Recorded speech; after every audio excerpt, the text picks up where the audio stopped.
we showed a few samples of what the features look like on other projects, and we described what we could based on what you know. For instance, on Marine Place, they're roughly 11-foot elevation now. We're talking about 13. So each area will be a little bit different. I think as we get further into the study, we can have better depictions, and in the spring public meeting, we could show, as Andrew described, each of those features. Possibly we could show those with conceptual photos to show more what they would look like in that area. I can just say we just didn't have time to do all that for tonight, so we tried our best to show some examples and just verbally explain. Plus, until we complete the optimization process, we don't know the exact elevation, so doing those renderings. Yeah, the plan based on input will change. The alignment can change. In some places where we have a dune, we may switch to a flood wall based on feedback. The elevation could go from 13.9 in one spot down to 13. We don't know exactly. We have to do some more calculations and optimize the plan and take some feedback. So, but I do understand you do need more visuals. You'll stay up? Or? Yeah, I can go for a while. Okay. So, based on what was presented, how are the beaches in Highlands going to change? Are there going to be no more beaches? That's a good question. There will be beaches. I would say a good example would be the community center, where we have the walkover from Snug Harbor Ave is about where the line of protection is, where we have it diagonally going, the dune going diagonally west of it. The interior will be a flood wall or a sheet pile wall. It'll be a hard structure, so if the dune erodes, it'll still be protected. But from everyday use, it'll just look like a dune. You can walk over it without problem. So it'll just look like a dune. In other parts of the town, it'll look similar. Where there's room, we try to maximize that so you still have the beach use. In some cases, if people who live in that area prefer not to have the dune there, they prefer to have a bulkhead closer to the property and then the beach slope off that way, that's something we consider as well. We actually discussed that on our site visit with some residents in Gravely Point. Possibly not a dune there, possibly the bulkhead and then the beach. But you will still have beaches. And that's including the private properties that are not the large beaches for everyone, but for like Highlands on the Bay in particular, and our neighbors. She's asking about the private beaches, not just the large borough beaches, but the private community beaches for the condos and everything along the waterfront that's privately accessed. Yeah, I'm not familiar with what's public, what's private, but if we do build a project, there will have to be easements. The project can still be used without an issue, but there will be some easements for us to operate and maintain that structure. And if we don't get those, we might consider different options in that area. And do we have a say in what happens to our property? She's asking if they have a say in what happens, and absolutely. You do have a say, and that's why we're here. We want to hear from the people where you live and what you'd like to see different in your area, so we can go back and consider what's possible. Not everything will be possible in every area, but where we have more than one option, we will consider different options that we already have. This plan is different from the plan we had pre-Sandy, based on just the walking around tour. I'll ask one more question. Last Then I'll one. let everyone else. Okay. So I guess another concern is about the big, bath thing that happens in Highlands whenever we get a lot of rain, and there was no discussion really about what infrastructure, what you guys are potentially changing to deal with that, because really on a day-to-day basis, or that's a bigger issue than, well, I shouldn't say that, but these big storms that occur hopefully once in a gazillion years. That would be our interior drainage analysis, and I did get some questions during the break there about that. We haven't completed an interior drainage analysis yet, but we do that for our projects. Once we finalize this line of protection, we'll take into account the rainwater that also comes down the hill. We realize that this is a bowl effect. We'll keep the tide water out. We'll have the outfalls with certain valves on them that can still drain water in most cases, even during a high tide event. So the rainwater can still drain. Right now, none of your outfalls are blocked, so that the tide comes right in. So we'll block those from the tide coming in with the rainwater going out. And where we need to, we will consider pumps. We do consider a combined event, a coastal storm combined with rain event. So we do take that into account. I apologize we didn't include that in the presentation, only because we don't have very many details of those yet. But it's not a very difficult analysis to account for that drainage and then design for that rainwater going out. Hey, Jason, let Dale, if you don't mind, tell them we're doing the town with our project. Yeah, that's a great project, by the way.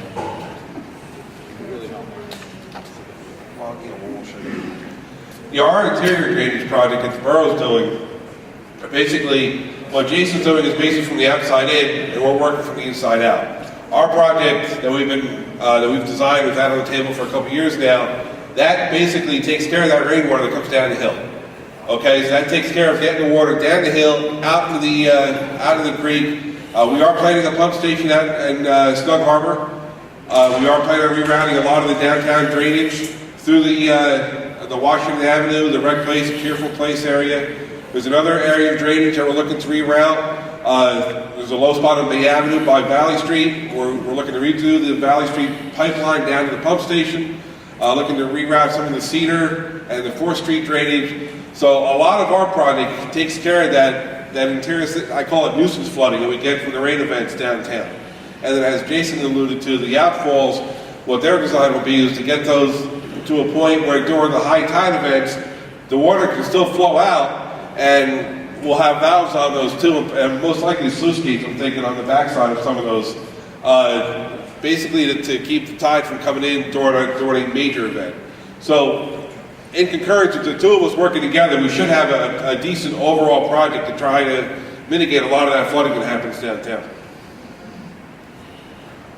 Next. Hi, Veronica Fennell, 80 Shrewsbury Avenue. So, I'm asking, my questions already got answered already, but interior flooding, how long is this timeline? Because every high tide, we get flood water. I live on Shrewsbury Avenue. The tide comes in, it's coming up from the storm drain. It's not that it's coming in from the beach. Right. Well, what her question was that the tide still comes up through the pipes and comes up through the inlets and surcharges the streets. Water seeks its own level. The way to mitigate that is to get these valves back in place and working on all the outfalls we have downtown, especially on the Shrewsbury Avenue section. That's something we're trying to work with Mayor and Council on. It's something we're trying to get money through FEMA for. It's part and parcel to both projects to get those outfalls valved off. But as you're well aware, as you alluded to, a lot of those valves haven't been working for years, and some of the valves aren't even there anymore. So that is part of this, trying to get those valves back in place again to keep the water from coming back up through the pipes and then surcharging through the inlets. Bay Avenue in Shrewsbury is a perfect example of that. Right, because when Sandy hit, the water didn't come up from the beach. It came down Miller Street and came around the corner on Shrewsbury Avenue. Right, came up through the pipes. Yeah. All right, thank you.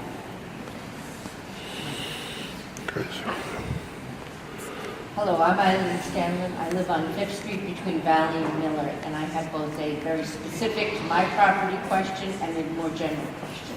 My specific question is, I'm in the area where there would be a dune built. Now, the beach that runs between bulkheads there is owned by about 4 or 5 different property owners. My question, I thought you weren't going to be able to walk on these dunes, so my question is, how are we going to get over the dune to get down to the beach? And did we all have to build walkways like they have in Seabright over the wall? But I guess that's wrong, you can walk on the dunes? Yeah, the dunes will have walkovers. I don't know exactly environmentally if you'll be able to walk over every piece of the dune, but there'll be certain spots where you will be able to walk over. It won't be as steep as what you see in the Seabright seawall. It'll be more like the dunes if you go further south in New Jersey, where they're vegetated and they do have certain walkovers. All right, so the individual householder would not be responsible for building a walkover, the individual property owner? No, if we build the project, it becomes the locals operate and maintain the project. When I say locals, I mean the state and the town. Then my very general question is, which pertains to what a lot of people have been asking, is basically, is this chipped in stone? I mean, do we truly have input about whether this is going to be done or not. I saw that you said, the funding and some of the money, and I'm glad we don't need Congress to act on something if we want to go ahead, since they can't do anything. But I'm just wondering, is this going to happen whether we want it to or not, I guess is the question. And I'm not saying I don't want it to, I'm just asking the question. We designed a project that, we hope is publicly acceptable. Now, after the report is approved and we go into the construction phase, we do have to sign an agreement again with the state with the locals, with the town. So if the town does not support this project, they don't have to have it. We're not going to build a project that the town does not want. And same thing with the state. We're not going to build a project that the state does not want. We are also not definite because we haven't signed an agreement yet. It is true, if this report is approved, we are authorized to proceed to the next phase. Funding for that next phase is not guaranteed. It exists right now in the Sandy bill, but there's a lot of projects that are going through that funding. If that funding runs out, then Congress would have to allocate more. So we do need certain approvals, and we need support, and we do need funding, all in place. It's lining up well right now, but you can't guarantee until everything falls into place. Quick follow-up question. What you're saying is that there are other projects competing for that same funding? The Sandy funding Yes. has already been allocated to the Corps. It's from Maine to Virginia. Primarily, most of the projects are in New York and New Jersey. I don't even want to say the numbers because it doesn't mix New York and New Jersey, but there's quite a few studies and projects right now underway. But there's a significant amount of funding available. Thank you. My name's Matt Blaskovich. Can anybody hear me? Yeah. All right. Always. I'm a Gravely Point resident. You brought it up briefly about the options that are, as it is now, our beach is just so wide. All right, it's a beach that's existed there for the community for well over 75 years. We've enjoyed it tremendously, and would be very sad to lose it. Now, my question is, I just elevated my home on Gravely, and I was held to an elevation certificate which said my home was 5 feet above sea level. Whether it's the 1929 one or the new 1988 one, I'm not 100% sure. So it only told me I had to go 9 feet above that. When you do these burns, these onshore burns, do you do an elevation certificate on the beach and it shows the beach is 4 feet above sea level at this point and raise it to that? Or do you go 13 feet from the beach to the top? It's elevation. So if it's 13 feet, it's 13 feet above sea level. So when people who's looking at those 13 numbers might realize a 9-foot burn is what you're telling me, depending on the heights and elevations of each beach. Right. It's based on what is the ground elevation that exists now, Okay. and the difference is what you see. Now, what if this burn, a 9-foot burn, hypothetically, how wide would that burn be to sustain a 9-foot height level? Do you have that? I'm not that good at that math. No, sorry, yeah. I'm assuming it's got to be at least 20 feet wide. They're pretty wide. They tend to be, I don't think we do anything less than 5 feet crest width. And then typically we do 5 feet of run for every 1 foot drop. So it depends. It'll be pretty substantial. We're very aware of the beach at Gravely Point. We spent a lot of time walking Right. down there. So we could probably get back to you with like a more specific number if Well, we were I mean, to look at to me, it. no matter what the number is, if I got to go 9 feet high, we're losing our beach. Because at high tide, our beach is maybe 40 feet wide. An important thing to keep in mind as well, though, is that, it's important to keep in mind that the width of the dune does not start where your beach necessarily starts right now. So wherever we're looking at the center of the alignment is where that sheet pile wall would be driven at the middle of it. So you would have about half of the dune on your existing beach. Well, you might start at the back end then. So you're gonna have a back toe that's have a back I'm side. sure there's got to be some type of easement from the homes that are on the beach now, right? I'm assuming, right? Absolutely. Right. So do you have a figure on like 3 feet, 5 feet, 10 feet? What's the norm We on don't that? have that kind of number right now because we'll do that. reach by reach as we go through the analysis and finalize it more. Another thing, just to follow up one of the questions earlier, when we talked about preserving the beaches where possible. Typically, when we looked at the protection measure, we tried to mimic what was already there. So if there was an area where the alignment was going through a grassy area, then you'd see a grassy berm. If you're going through a sandy beach area, then you're going to be looking at a beach berm and setup. Now, talk just a couple more seconds longer than I wanted you to, because I forgot what I was going to ask you. Good for you. Okay, I just remembered. Now, let's say we realize losing our beach, the way it lays out. Is there any way we can get the Army Corps of Engineers to pump sand up to extend our beach because of that? Good question. As a compensation, so to speak. That's a little further down the road than we'd want to than I'd be able to talk about tonight. Right. We will look at the impacts of whatever we construct and maintenance plans. Right. So if there is a need for a maintenance plan to ensure that we need a certain amount of the beach for tow protection of the wall. So it's not in the best interest of storm protection, let alone recreational interest, that the berm or that the beach berm would be eroded. So it's important both for the longevity of the wall or of the protection, as well as recreational interest in town, that the beach remains as intact as it can. All right, now we are a condo association. And you are familiar with gravelly. You did mention the options of a bulkhead or the berm.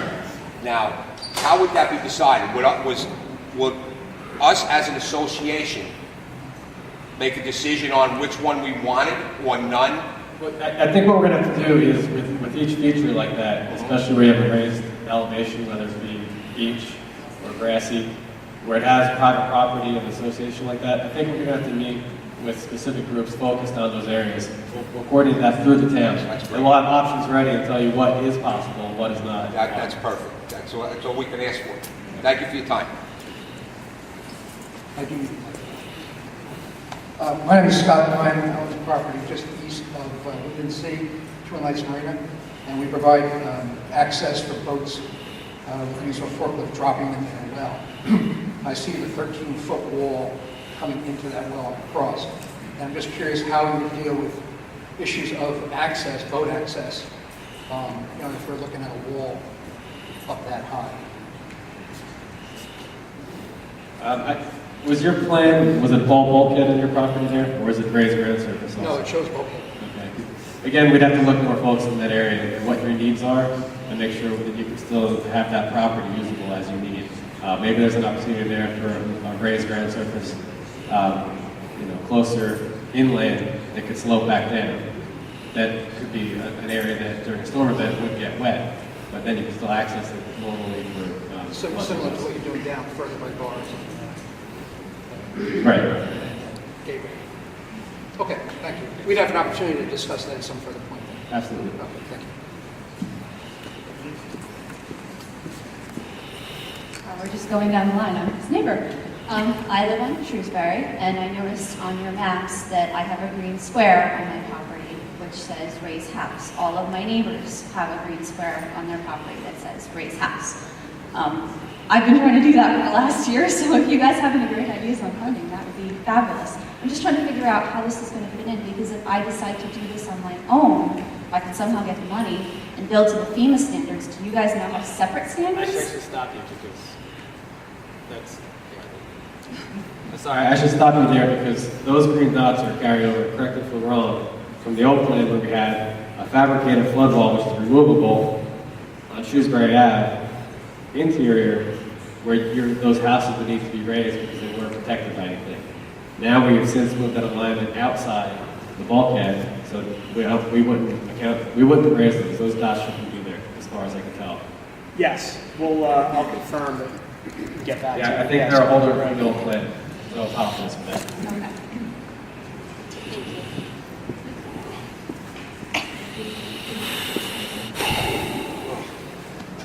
Hi, I'm Donna McFarland, and I live at 29 South Bay. Everything I heard tonight was that all of this was going to end at the bridge. It's like South Bay is not part of Highlands. And we have a beach, and we didn't have severe flooding. We're grateful. But we had much more water than we've ever experienced since we live here.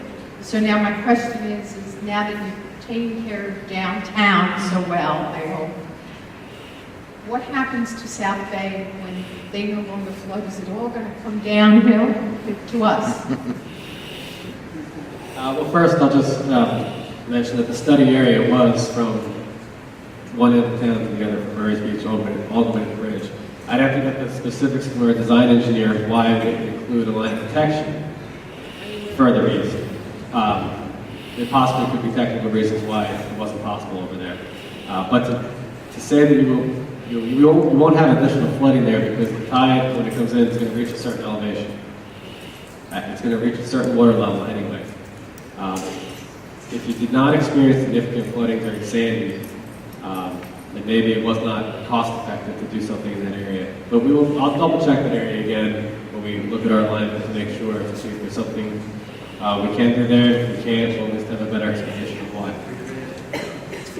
Well, because the beach has eroded terribly, and under the pump that's there, all the earth is just about gone. So that would be a concern for us. Yeah, unfortunately, the erosion issue we wouldn't address, but again, we will look at that area again and get a better answer.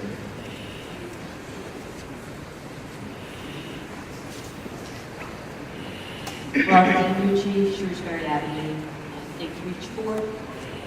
I'm asking you a question that I didn't prepare coming in. It's based on an answer you just gave about the green dots. Now, most of the homes on Shrewsbury Avenue are being elevated. Mine was the poster child you showed in your slideshow.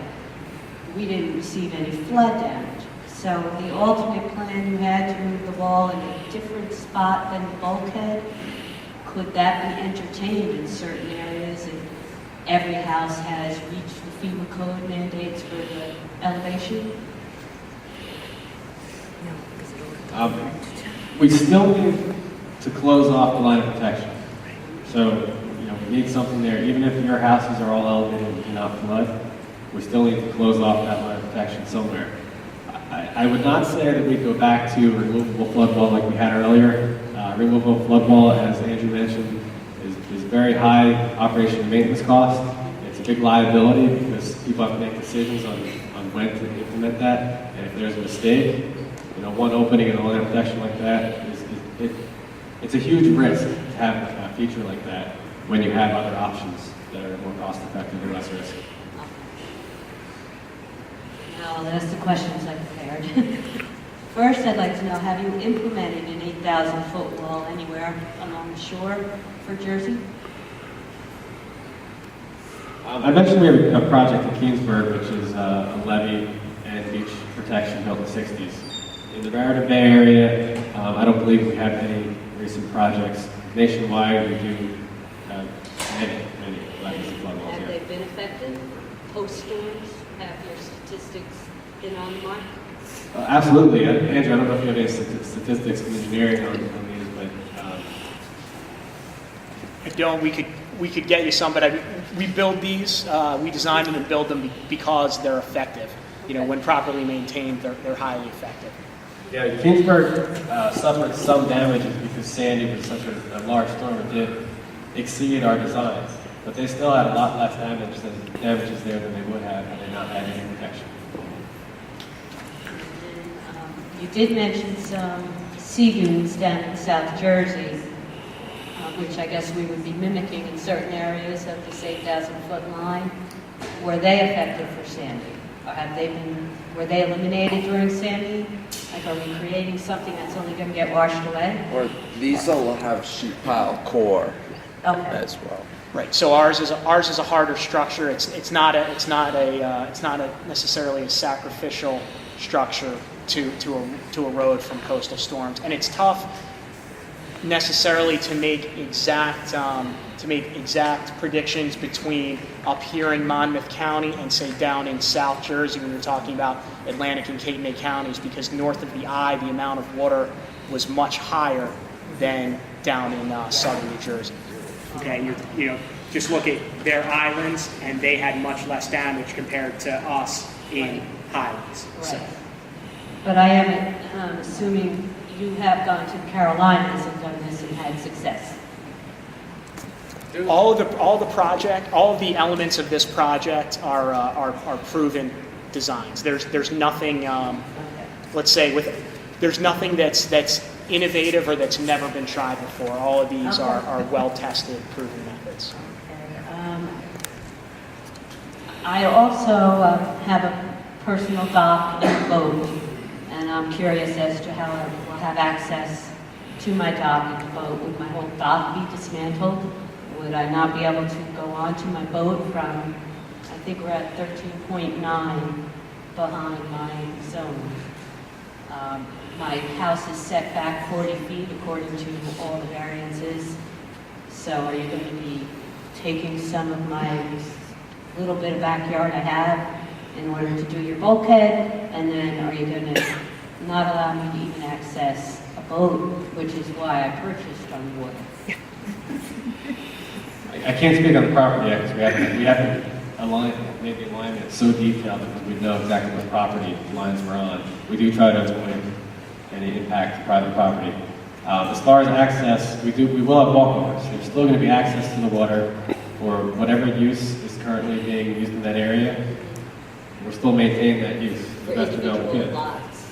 For individual lots or just for general public? I don't know how it's going to be designed yet. It may be a certain amount of distance, or has to be walkover every so often. I'm really not sure of those details yet. Okay. So we'll have to work with you section by section. Yeah, especially during a storm, you have to have fast access to your boat, or you now lose your boat. So there's a lot of issues there. We'll work with that. I do have another. What material is this flood wall, I guess you're calling it, bulkhead being made out of, along the homes? We haven't chosen a material yet. That comes, you heard Jason mention the pre-construction engineering and design phase where we make plans and specifications, where we actually specify and choose a material based on the type of climate we're working in. So we haven't picked the material yet. You can assume it will be some sort of steel or metal structure, though. It's highly unlikely that you'd be seeing some of the like the vinyl sheet piles here because of the amount of wave action and the cold weather we have in this area. We just, within the past month, installed a brand new bulkhead because of damage by Sandy at a pretty hefty price. So you're going to just rip that all out? No. The alignment that you see in Reach 4 basically intends to build a new bulkhead outboard or towards the water seaward of the existing lines. Okay, so then we So- have those boardwalk almost. Okay, and I did have another critical question. We're elevated according to FEMA code. You're now putting in a wall to prevent the town from flooding from the river. What impact is that going to have on flood insurance? I mean, did I not need to elevate my home now? Good question. I mean, will I now be in zero flood zone? We shouldn't answer that without consulting FEMA because we don't deal with flood insurance rates. We do know we've had that question has probably come up. Each of us have probably been asked that question 10 or 15 times in different ways tonight. We know we have to. We need to provide. It would be an open-ended answer on what the potential benefits to the individual homeowners are. It's not coming. It won't be a simple yes or no. You should elevate. You shouldn't. Those are always personal choices and what impacts that a completed project would have on flood insurance rates. In my discussions with FEMA just recently, without getting into specifics, they assess the risk and charge insurance based on that. So there's always going to be some risk, even with a project in place. They have a process for certifying flood walls and levees. Okay. So they would have to go through that process with the project. So our elevation survey, they would use more than that to determine flood rate. Yeah, we would really need FEMA possibly when we have a better alignment, better design, we can get FEMA out here to answer some questions for us, because I think we would like to know those answers as well. If I can ask one more question, I'm sorry. This is the blocker of all questions. How are you going to approach riparian grants in private property? Very good. She wants to know how you're going to approach riparian grants and private property issues. Well, again, once our alignment, we have a real estate division that does assess the impact to private property. The local partners do assist us in obtaining easements, some temporary, some permanent. Permanent meaning we need to maintain that project. It doesn't mean you can't use it, you can't access it, but there will be an impact. It's a case-by-case basis, really. And obviously, my tax assessment will show that.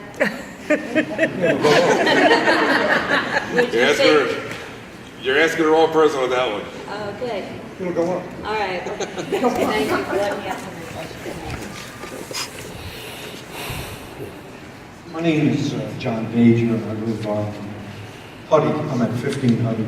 So obviously I have a vested interest in what's going to happen to the Captain's Cove Marina, which I live adjacent to. Andy answered quite a few of the questions I had before, but still I thought of a few more. The bulkheading that's there now is typical of a marina. You'll place the new bulkhead in front of it. Okay, now, the existing bulkhead is wavy. You know, it's like 75 years old. What will you do, tear that out? Yeah, we're not that far in the design process yet. Okay. The new bulkhead will be steel, I imagine, the way it is up the street from us. Will that be driven how far down? That depends. That'll depend on our structural engineers who are going to do the analysis to ensure that we don't have we don't have the bulkhead failing in a storm event. Okay, once it's put up, I'm just roughly calculating it'll be like 7 feet above the existing 3.5-foot bulkhead. So probably could be like 9 or 10 feet high in total. Oh no, I'm sorry, 7 feet high in total. Okay. So the one side on Rogers Avenue, which is on survey maps, I could see that one being built up, you know, with benches and access to the wall. But how about on the other side when it's low tide and the boats are moored on the other side, and now you're 13 feet down? How are they going to moor? What do they tie up to? I guess that has to be redesigned, right? Well, it's important to understand that this is still a conceptual-based design, so we haven't worked through the final details of issues of how individual people will be able to get over the wall in each specific location. That's more of a once we get beyond, say, a 65% design, we're going to work the Rogers Avenue side, I could see how you do that. But the water side, the boats, the guy who's 13 feet down now, how will he tie up and get to the top of the wall? I guess you'll make provisions for it, right? Yes, I mean, from what you're describing, I haven't looked at it, I would assume that he would tie up to whatever piles he's currently tying up to or whatever structure he's tying up to, and then climb stairs to get up and over the bulkhead on the wet side of the bulkhead. All right, that'll be taken into account somehow. Yes. Now you mentioned there's a $2.5 million a year estimated maintenance for this system. Whose bill is that? The town? It'll be a combination of the state and towns to operate and maintain. Is that our figure, Dave? I don't know where that figure came from. It was up on your charts. It was on your charts. Right, and Yeah, the operation maintenance is a local responsibility. And that says maybe $2.5 million a year. Right? Is that $2.5 million a year? well then, It's about 2.1. A year. as a non-federal responsibility. That's state. That means it's his responsibility. Or the non-federal partners, New Jersey DEP, however, they have separate agreements with the municipality. So it's the combination of the state and the municipality. Yes. In other words, we'll pay. Just a side note, I dealt with the Army Corps on a different project, about 130 million up north of the Boundbrook. Boundbrook used to always flood, freshwater flooding, 3 sides. Their project up there is substantially complete. In that agreement, now I don't think the agreement for this has been completed yet, or even close to that matter. At the end of the day, those agreements were that the Corps built the project, they turned the project over to the state. The state became the ownership of the project. Now, during the project cost, the Corps bore 75% of it, the state bore the other 25%, and then it was either 65-35 or 75-25. I forget what the breakdown was there. But then another 25% of the state share was borne by the county, and that was for operation and maintenance of the system. The borough of Boundbrook, in that case, didn't shell out a dime, and they don't maintain it. They didn't pay anything for this, except maybe some easements here and there for the project to exist. That may be a combination of what may happen here. I think, as these gentlemen alluded to earlier, that those agreements aren't done yet. But basically, the majority of that comes through when they turn the project over. It doesn't get turned over to the Borough of Highlands; it gets turned over to the NJDEP, and then the DEP has co-sponsors they deal with, whether it be county, whether it be the borough, whether it be a combination of each, to be determined. It could be a regional, some kind of regional group, considering this is, ultimately up and down the whole Bay Shore. So don't panic on that $2 million net that the borough's going to be paying that right now. The $2 million up there is not operation and maintenance cost. It's the cost of the project annualized over the life of the project. We use that to calculate the benefits cost. We don't have the operation and maintenance cost listed on here, but I assure you, it's not $2 million a year. Don't panic on that. That's what we thought it was. Actually, one of the reasons we chose this alignment and got to where we were was because the O&M is very expensive on closure gates, and we have developed a plan to minimize any types of features that require high operation maintenance. Excuse me. Was that the same $2 million that you saw that you thought was maintenance? Or was it somewhere else? I think that was where we saw it, that I thought it was maintenance. But what you've done instead is you've taken the total investment cost and annualized it over the project life. Is that what that is? Economists have a process they have to do to show projected damages annually over the price of the project. So it's And like the cost an annually. ROI number for X number of years. Correct. Okay. We made a mistake. We were mistaken. Well, we found out. Scared me. I accomplished my purpose. No, so, anyway, the other final question I have is, once you guys get started building this thing, how long do you estimate it will take? The actual construction. The actual construction? Typically, it takes at least a year to do the PED phase, or the engineering and design, and then construction of a project like this would probably About 18 months. be 18 So you'd months. start at the end of 2015, after the PET finish? Because December 14, you'll finish the viability. Or there's actually a little more time, because that draft feasibility report, that's when we put everything together, but then goes through an extensive review process where our peers review it, then we send it out for review. Post-Katrina, there's new regulations that we have to follow.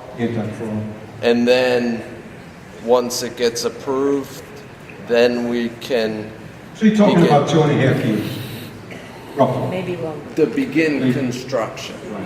Construction was estimated by our project engineer when we were at the site. She mentioned roughly 18 months for construction. After you get through this? The actual construction period, yes. Starting in what year? I don't know if that's done. 2016, 2020. Let's hope I'm alive to see it.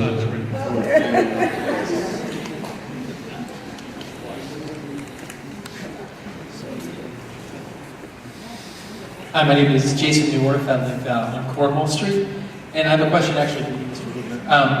Rubner.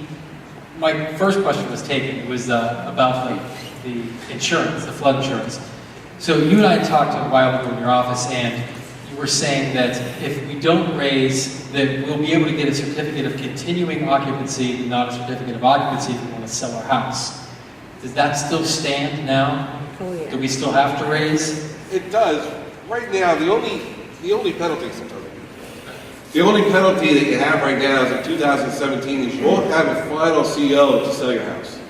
All right. Now again, like I told people before, the goal is to try to get all the money in place, try to get people elevated, their houses all elevated within 4 years of the storm. Now, like I told you too, I'm not going to be knocking on your door, January 1st of 2017, and say, "Come on, let's go." It's not going to happen. But the goal is to still have everybody elevated, regardless of what this project does or not. The goal is still have everybody elevate and protect their houses. They're going to provide you a lot more protection, there's no doubt about it. But right now, through FEMA's eyes, depending on where this project goes, how when it starts, so on and so forth, they still want those houses up. Did I answer your? No.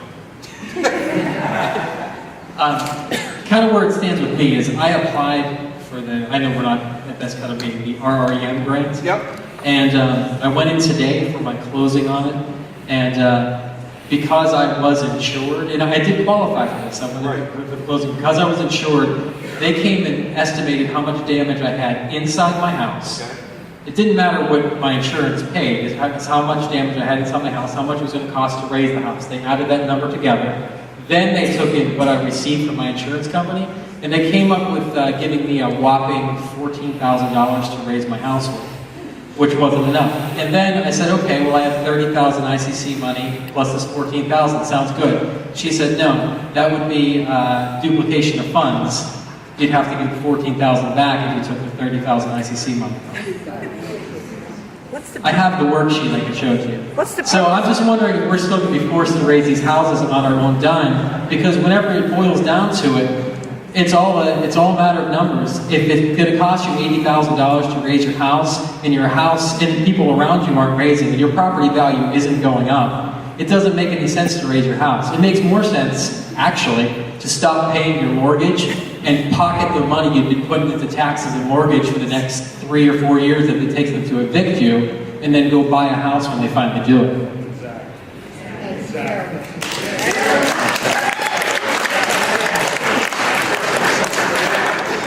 He said he's sorry about that. A lot of those questions I can't answer. I mean, I can't tell you, stop paying the mortgage. I can't tell you don't live. All I can say is, from my point, the RREM program, I mean, it's horrible. What you just described to me is horrible. At the end of the day, that they're going to give you $14,000 out of a possible $150. It just doesn't seem to me. It's $14,000, and then if you take the $30,000. Right, they don't give you that either. It's duplication of. You're right. They don't give you that either.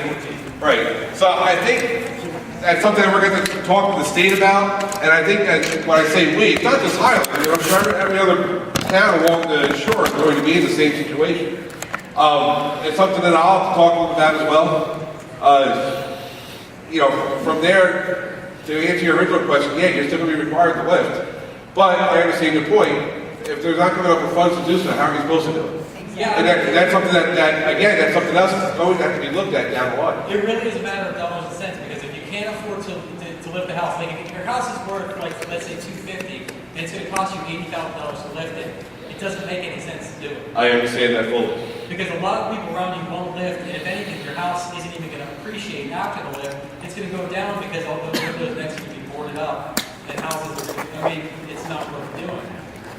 It's going to be something that's got to be looked at, from many angles, based on what you just said here with the RREM, based on consequences or lack of thereof down the line, it's all got to be looked at. What you're saying now, like I said earlier, what you're saying now, you're right, in your case, maybe it doesn't make sense. So at 2017, are you saying that by that time we won't be able to sell our house, but we'll still be able to live in it if we haven't lived in it? Yes. Yes. I mean, obviously, we're not going to kick you out. Right now, you have a final CO once you've lived in the house or build a new house, whatever you're doing. But at that point is when you might not be able to get a final CO to sell it after the first of 2017. But we can definitely talk further offline. I don't want to take these guys' time anymore on that, but we can certainly talk more. I think we should have a full meeting about it. Very good. That'll be the meeting after. Hi, my name is Trish. I live on Beach Boulevard. So based on some earlier comments, it seems like there's still a lot of gaps in terms of usability of these spaces for these properties that are, the vast majority of this shoreline that we're talking about is privately owned, either for personal use or commercial use, marinas, etc. And there seems to be a lot of holes in what people referenced earlier in usability of how do I get the boats on? How do I get into a boat? How do I use the beach? Do we have enough property that won't get sucked up by this plan to do a berm or whatever it is? So given those holes, and it sounds like that has not been looked at, as you said, you need to follow up on an individual basis with all of those homeowners. Can you explain to me how these alternatives were reviewed and one has been selected with all of those things not being looked at to maintain the usability of the space? And if you come to the conclusion that you're not able to implement this 5E alternative and still have the usability of the space, perhaps another alternative will then become the next best choice.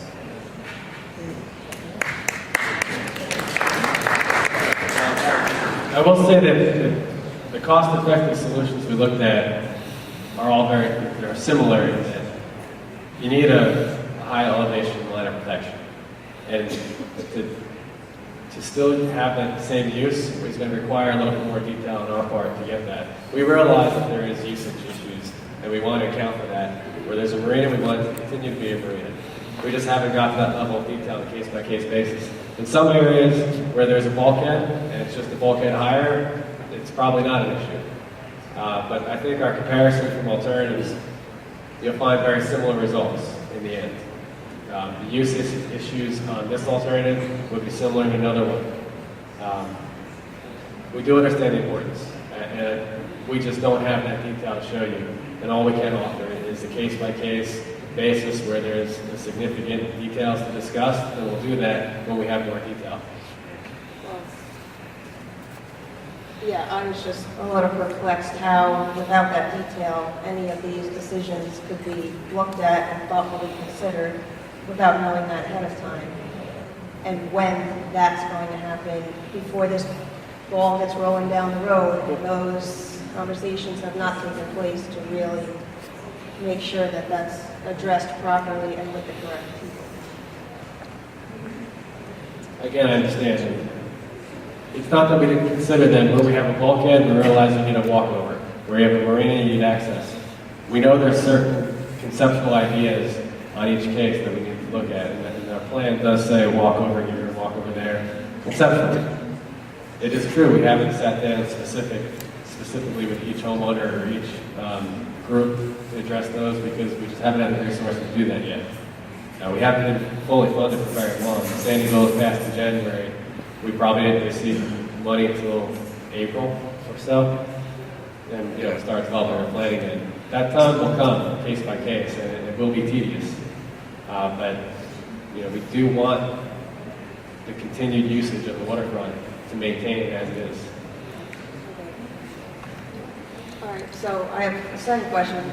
Based on that comment, then I'm going to assume that take this for face value and it's all to be determined because what's on this piece of paper right now is subject to change greatly based on those conversations. And particularly, as the mayor knows, with some of these other projects the town's been talking about that, Highlands needs to capitalize on our greatest asset, which is the waterfront, and we should do all these activities on the waterfront, and it's this, that, and the other thing, and meanwhile, we're talking about blocking the entire waterfront for the town, which seems to be in direct conflict with the other priorities that they say they have as a town. That's not your issue.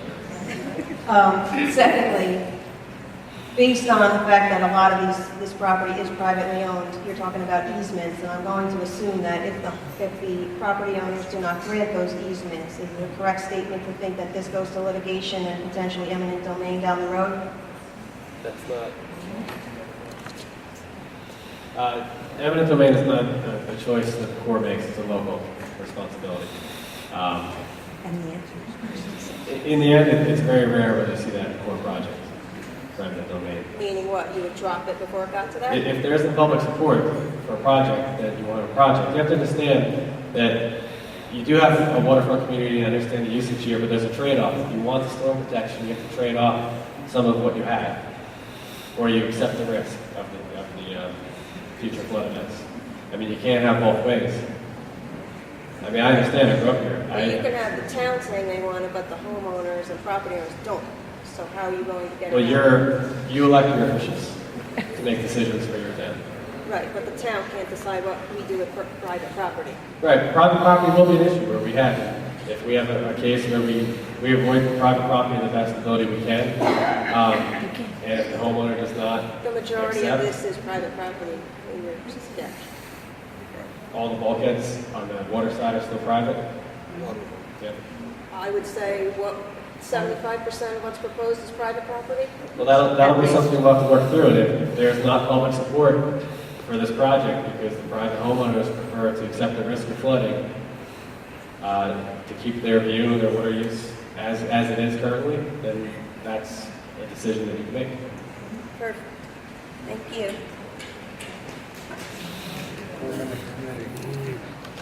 Kim Skorka, I live on Shore Drive. I'm wondering if there's any possibility this process can be sped up a little bit. It's been a year since Sandy. We're talking about another 14 months before the preliminary report, another year after that, and then another 6 months to start construction.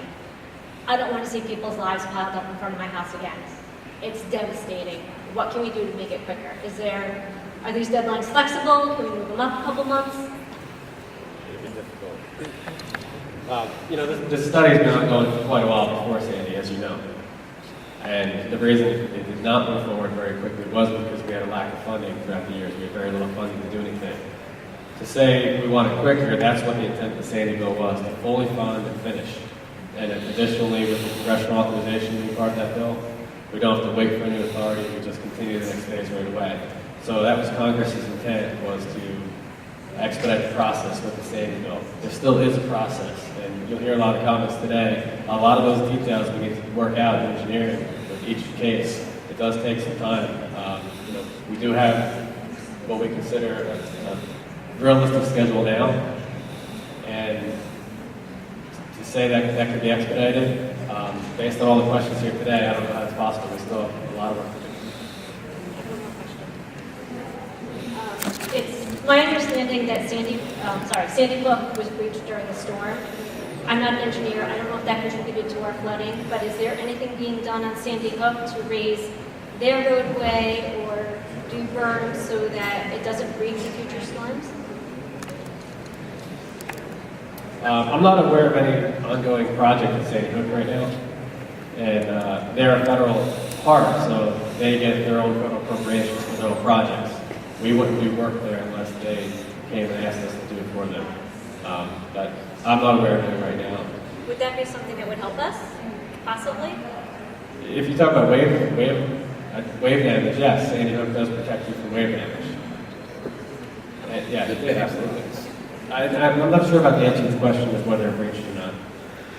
I think it overtopped. The water the elevation levels were so high that a lot of it was, I think, effectively drowned in place. But that's not that was a function more of the surge as opposed to necessarily like just the waves themselves. Where when you talk about a specific breach event, where you would, if you were to actually cut Sandy Hook in half, that type of event didn't occur.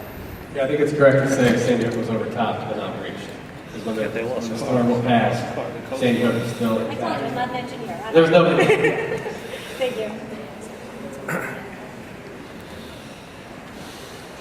Start and finish the meeting? Yeah. No, I just want to find out again, like, what's the timeline, and then when are we going to be meeting with you, the people who are along the water, or whoever else needs to meet, like, when are we brought into the process on a smaller scale?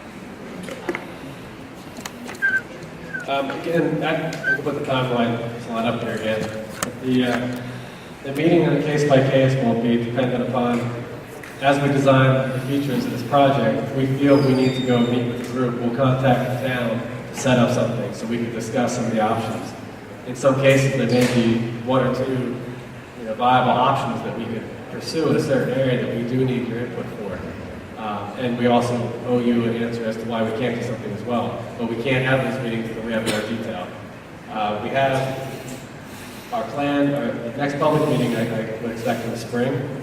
I would say we won't have all those meetings prior to that, but I think the most significant areas we'll try to meet before then. But again, it's just based on our design engineer and when those options are ready to be discussed. We don't want to be too soon. We do want to be able to answer your questions when we sit down with you. And I just want to be clear that we're going to be brought in. All the homeowners along the water who are going to be affected by this, we are going to be brought into it. Every area that we need to discuss, we will contact the town and set up meetings. And it'll be, I wouldn't say by reach, because the reaches are big, but there'll be certain areas, and we'll contact the town and figure out how best to address those areas. You will be brought in, and if you feel like you're not being brought in, you have our contact information. Are there sheets with the contact information available? Everything's going to be on the website. You'll be able to download the sheet from the website and the Facebook group. Well, not the PowerPoint, but an actual document you can print out. Thank you. My name is Maureen Bosco, and I have a question about these walkways that are to the marina. If we're intending to raise our home by 11 feet, where are these walkways that are going to the marina over Huddy and on the other side of the marina? How high are they going to be? Are they through the houses? Are you going to buy the houses? What Buy the houses. I'm not sure. Picture of it. On Washington Avenue. Yeah, you're talking about a Washington Avenue area. Yeah, I mean, there could be walkways on Washington Avenue. On the west side, I don't know if it's what would be possible there with the house around the back of it. But again, that is an area we have to look at again for more specifics. There's room there to have walkways. Walkways don't have to be perpendicular. They could be parallel to the bulkhead. Starting from here and going over the home? They can go right along the bulkhead and then tie. They'd be right along the bulkhead. No. They're showing the extent of what this feature is. Yeah, it's almost like those are like arrows. Yeah, the leaders. Right, that wouldn't be a walkway. Those angles are a walkway. Do you have another question? I have just one other question. Hold that thought. I understand. So those lines there just show They that just that is point. wooden walkway along the bulkhead. Yeah, those lines are just basically arrows, saying that the walkways will be at those points estimated along the bulkhead. Those are walkways. They are literally along the bulkhead. Unless you want them to be. Just one other question. Do the businesses, commercial businesses along Bay Avenue have to be raised? No.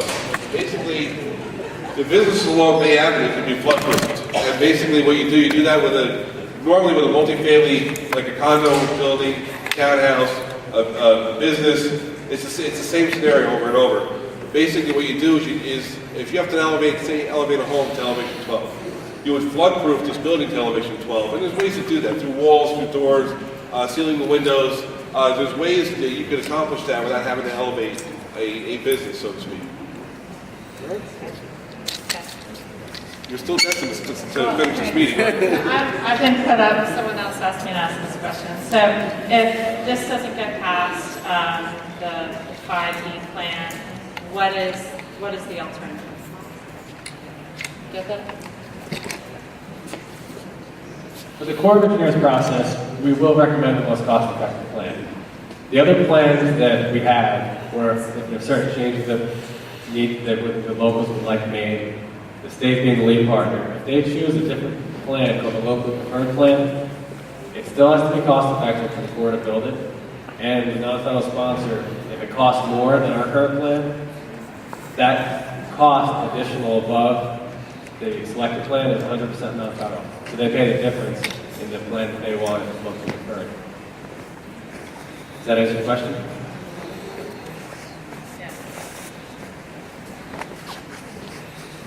Thank you. I'm Joe Chiricello. I live in Center Street, not 7 Center Ave like on the map. Well, a lot of them. A lot of misspellings.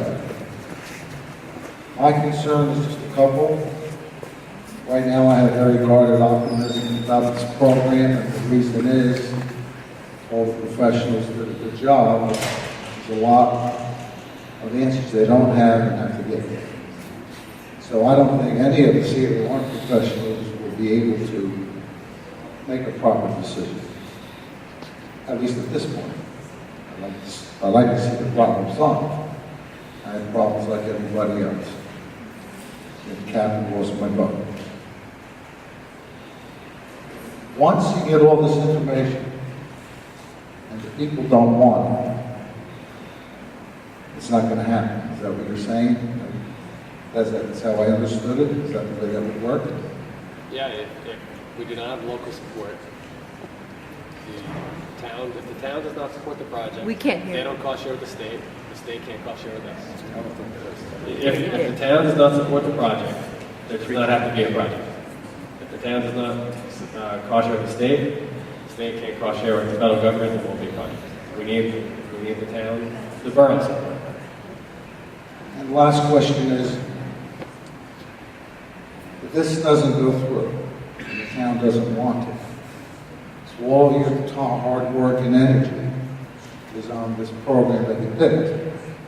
What about the other programs? In other words, by the time you get done and it's a no, you have to start all over again, figure out what's going to be the new solution, or do you have some of them still open, just in case?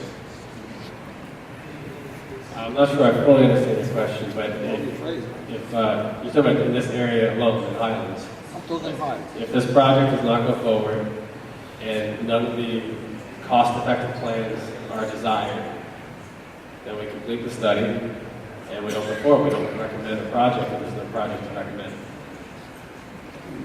So we get nothing.